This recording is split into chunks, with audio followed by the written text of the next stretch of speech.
So here in Mari for the last video, where we just have a look at a few of the tools here. So I don't go through all of them, but I think a few are worth to mention it.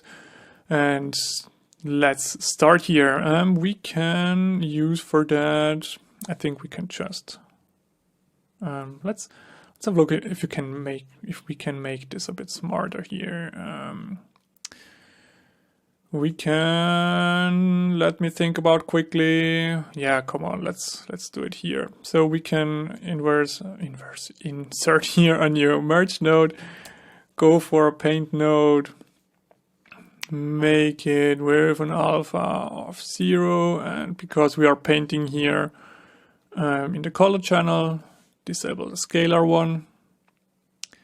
And I think okay, not autosave kicking in, here's the node.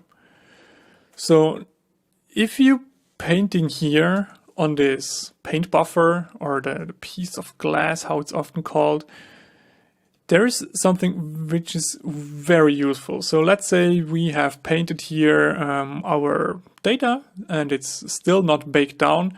There's something really cool, and that's the warp tool here. So we can select here a region and add a bit more subdivision to it.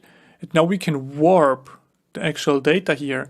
That's super handy if you want to fine-tune some decals or some breakups. That's actually a really cool thing here, and I definitely want to mention it. So that's super handy.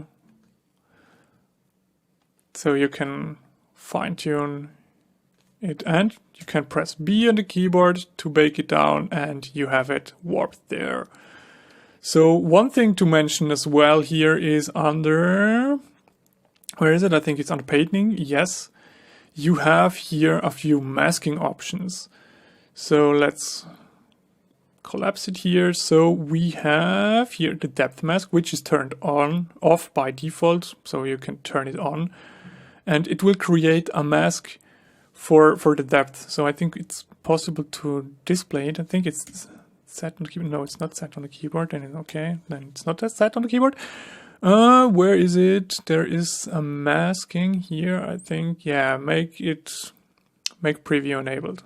So now we can adjust here the mask. So what does that mean?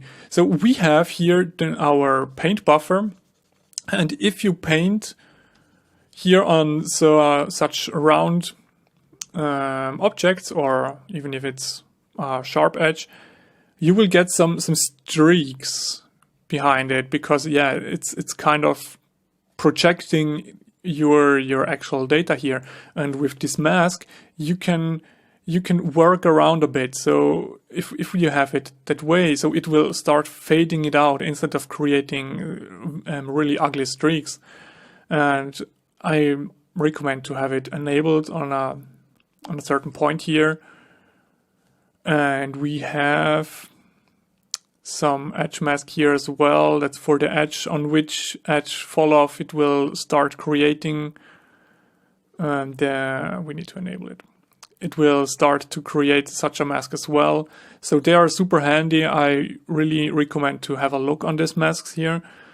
So you will definitely get into a point where you will use them quite a lot, I think. So I have it anyway enabled per default. No idea why they are off here. So it does basically kind of the same. It's not measured the depth from the camera, it's measuring the angle here. So you can say, hey, fall off here just more on the sharper angles. So yeah, that's definitely also something to mention here. And what do we have here as well? So you can mirror projecting. So if you enable here the mirroring, oh, not here, it's here. So you can have it here on mirror projecting. So give it a moment. You can see it with a red line here in the middle when it's enabled. Now we have here disable the mask here. So now you can see it mirrors the projection here. So we can clear it quickly. That's super helpful, especially on creatures as an example. So you don't have to paint the complete thing, just half of them, and in the end you can disable it and start breaking up a bit the mirror stuff. That's also worth to mention. So what do we have more?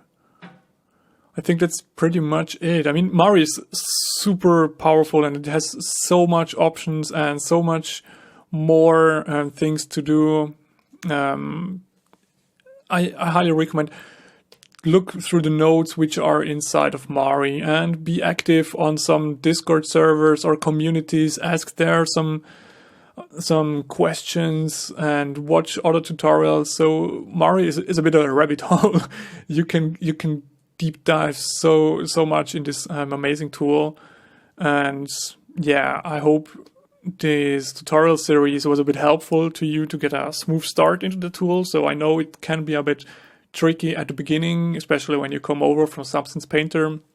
So you have to wrap around here a bit your head to get used to the tool. But as soon as you work it a bit with it and you did a few small projects, you will love it. I think so. Yeah. And I think that's enough said. And I wish you happy painting and see you then. Bye bye.